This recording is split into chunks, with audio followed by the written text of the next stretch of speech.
Hello everybody, thanks for watching this video. The reason of this video is simple. I want to make aware the public, and I hope there will be a lot of people watching out there, and I hope there will be media, and I will be sharing this video everywhere because my problem is to create to big concern to me, but not just me, to many other Albanians, because yes, I'm Albanian. What it has to do, the problem is about the right to free movement, the universal right to free movement. And we Albanians are having a big problem in this. What it really happened is it just started over a year ago on February 11 of 2030 when an Albanian citizen, Mr. Asani, Mr. Sokol Asani, which is also an attorney at law and the executive director of the Movement for Protection of Universal Rights. Mr. Asani left Albania with direction in Italy, and once arrived in Italy in Fiumicino Airport in Rome, he, during the normal check by the border officer, Mr. Asani had all the documents. He had an normal passport, Albanian passport, and as well Mr. Asani had another passport, which is the service one, the service passport. You can see SP passport, service passport. Mr. Asani had these documents, and not only, Mr. Asani had an ID, an Italian identity card,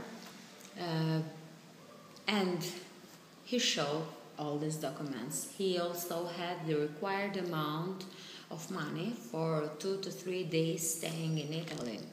What this border officer who was checking on Mr. Asani didn't find correct was the fact that Mr. Asani had no hotel reservation.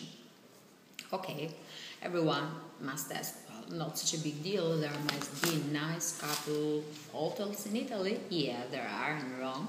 A lot of hotels, and yes, that's what Mr. Asani did. He made a phone reservation by calling a hotel normally, and he made this reservation. But yet, the border officer asked to Mr. Asani to leave Italy and turn back the next day, tomorrow, so he could use this hotel reservation, but he had to go again in Albania, go back, and come back in Italy. And actually that's what happened. After 24 hours of staying in the airport, Mr. Asani left Italy and came in Albania. And what Mr. Asani did after coming in Albania was making aware the Italian government of what happened through several letters, and there was a correspondence with the Italian government. There was the government of Mr. Letta at the time, and here are the correspondence of Mr. Asani and the government. In this one, Mr. Asani sent all the documents to the lawyer that the Italian government put in this case for Mr. Asani, and it was Simone Pacifici, the name of the lawyer, Italian lawyer, and because the border officer didn't just not let Mr. Asani in. He caused monetary damage to Mr. Asani, he caused moral damage to Mr. Asani, and he caused the damage to the Albanian state, because this passport belongs to the Albanian state and to Mr. Asani. For this passport is the Albanian state and Mr. Asani who paid for, and the border officer had no right to write this passport. You want to check when everything was okay with it. So that's the sign. That's the sign. Look how beautiful can the Italian border Picasso draw. That's the sign he drew. Like, just no, it's not good to be. And you just draw the passport like this when how you Italians say, this doesn't belong to you, you idiot. It's Albanian state property.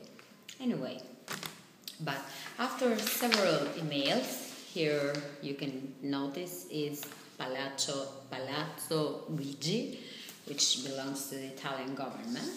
They said that there were not enough proofs to sue this person, because that's what any normal person out there would do. When someone causes you this such of problems, abusing their duty, then you sue them.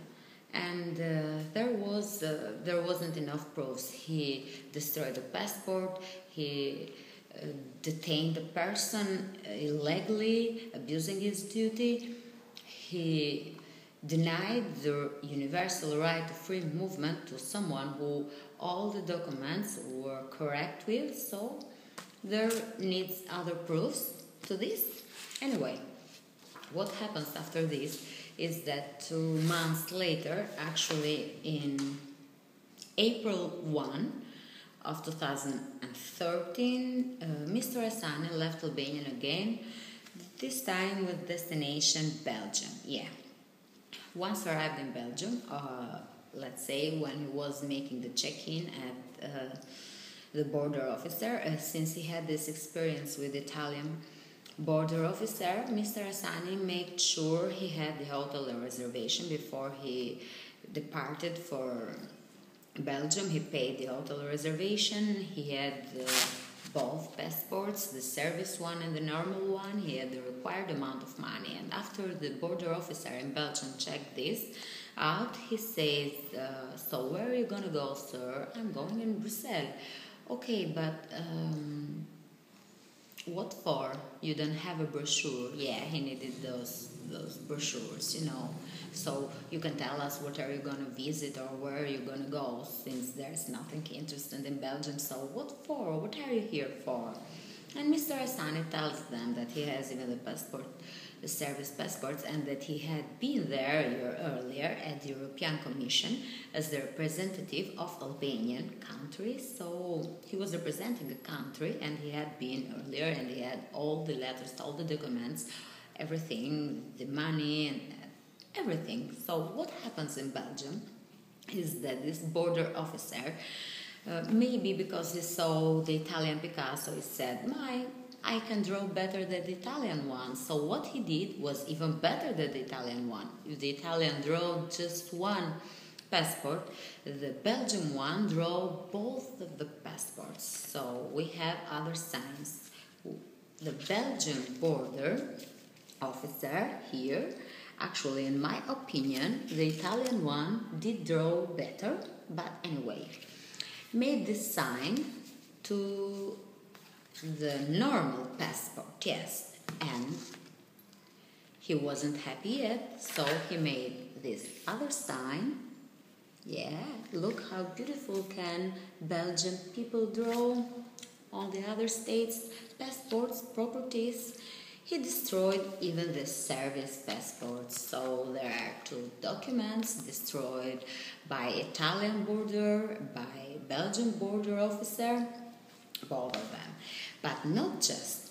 This person also was not drawing just Mr. Asani's passports, he was drawing other 10 passports who happens to be all Albanians. And take a guess, when you commit a crime and abuse toward people who are of a nationality which happens to be Albanian, in my opinion, this is crimes against community. This is genocide. It's crimes against a race, the Albanian race. And this sir, I'm gonna call it a sir. I'm making a video. I want to seem polite. So this sir took Mr. Asani and 10 other Albanian people. 2 of them happened to be Albanian citizens, but they were also an American citizen and a British citizen. He took them to a center. It was like what Belgians used to call it is a center, just a center, but what it happened to be, it was high security prison, with camera and alarm on the window, on the doors, wherever it was a prison, actually. And what for? With no court verdict or nothing wrote on the paper, with no reason. He just sent these people to the prison where they found out there were a lot of other Albanians, and Mr. Asani had the chance, since he is a lawyer, had a chance to talk with all of them and to see why they were arrested, whom the decision was to arrest them, and without any court verdict. Anyway, Mr. Hassani has all the papers. So, but what sounds really weird to me, I have it in Italian, but I'm gonna translate it for you. It's about the arresto amministrativo, about the administrative arrest. When you can be part of an administrative arrest, and he says, la privazione della libertà da un servizio di polizia non può in nessun caso eccedere le 12 ore. So, the prohibition of your freedom from a police or a border officer can't be more than 12 hours. This isn't the case because Mr. Hassani and other Albanians were detained against their will for 10 days in a high-security prison without a court verdict, with no reason, no explanation. Another thing is, when in case you don't have the documents, regular documents, it would be an administrative arrest to 24 hours. This wasn't the case because Mr. Hassani had the documents, he had the money, the reservation, he had 2 documents destroyed by the border officer, and the other persons had an Albanian passport and British passport, an Albanian passport and an American passport, so this wasn't the case. In this case, Belgium police border were abusing their duty, abusing their law, the law anyway. What happens after 10 days of detainment in a prison in Belgium? Let's not say about the way they were treated there, because maybe they put something on their food or on their drinks, because much more coffee they used to drink, much more they used to sleep. They had problems, serious issues with their problems, like terrible headaches, blood pressure problems and heart problems. And what happened when Mr. Hassani came back from Belgium was that he made a complaint. He made aware the Belgian government, Mr. Elio Di Rupo, who happens to be Belgian Prime Minister. And actually, if Belgium would always had this behavior with visitors or immigrants, which in this case wasn't immigrants, they were just visitors, but if Belgium would have this behavior, they wouldn't have a prime minister, because Belgian prime minister, Mr. Elio Di Rupo, is Italian. His origin is Italian, and not just this. But anyway, he wrote a letter, he made aware, and there was no reaction, no response from these irresponsible persons, not just like in the case with Italian, who at least had some courtesy answers. And what happens is Mr. Hassani sent Belgium he sent them in Strasbourg. There is the case Hassani versus Belgium. It's the case Hassani versus Belgium with a number of reference 261.74.4. That's the number of the references of the case. And here is the answer from the Belgium on April 15th of 2014. Of 2014. The answer is in French, therefore I find it difficult to translate. And anyway, in this letter, in this answer from the court, the European Court of Human Rights says that the case from the complaint of Mr. Hassani was being accepted.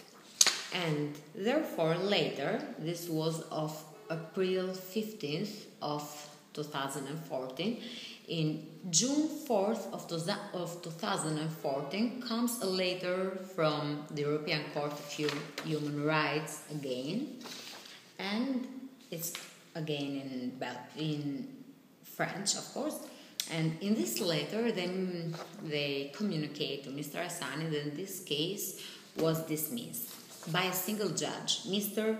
Potovsky.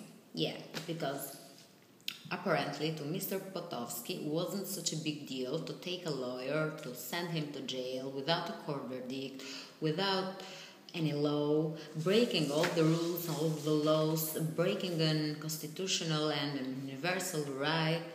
And to a judge in the European Court of Human Rights doesn't seem this a violation. So, for Christ's sake, imagine what kind of a judge Mr. Potovsky might be. Anyway, I hope the same things happened to Mr. Potovsky.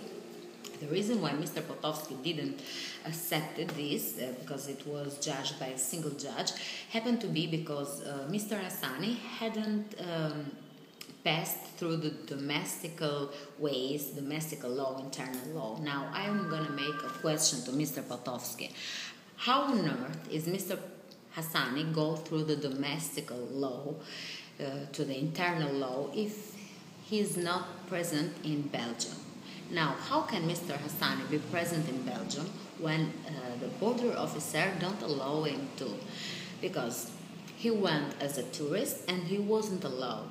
Now, was Mr. Hassani supposed to tell to the border officer the second time, now I came, but you didn't allow me, and now I came to sue you, I hope you will allow me. Now, please, Mr. Potovsky, can you use at least just for a moment your head? You're supposed to be at the school and stuff like that to study law. Now, it doesn't need just to know the laws. It needs a simple logic to understand that Mr. Hassani couldn't complete the internal law. Anyway, what happens after being destroyed 2 passports and Mr. Hassani is in Albania? On July the 3rd of 2014, Mr. Hassani goes to the company, Aliad company, is a French company who took the right to do Albanians biometric passports. He go to apply for the passport. Obviously, he needs a new passport, new fresh one, thanks to the Italian and the Belgian border officers. And they was told that, okay, he paid for the passport, as I said. It's Mr. Hassani who pays for this, even though the other are who destroy this stuff. Anyway, he paid for the passports, he goes through the proceedings and everything. And now it's September, 10th September of 2014. It's 3 months later. He made the request for the passport. He has not a service, or no, he didn't apply for the service one, I'm sorry. He applied for the normal passport and he has not the normal passport yet. He is a citizen, an Albanian citizen, who's being denied the Albanian passport because our minister, our interior minister, is a person of great competences but incompetent. So I do believe now that there is such a big reason why Mr. Hassani is being denied from having a passport when he did all the services he paid for and everything. I think the reason is because maybe I'm not pointing fingers, I'm just telling my opinion in here. It's just because Mr. Hassani, if he goes in Italy or if he goes in Belgium, he will sue these persons for abusing the duty and for treating so bad and abusing his rights. So maybe they are asking a favor to the Albanian Prime Minister and Interior Minister. I will give it up to you. Believe what you think it's better to believe. In my case, I'm gonna believe this. Anyway, until the next video, thank you for watching. This is a problem to be concerned, not just being denied the right to free movement, but being denied the right to have your identification, your ID, your passport by your own government.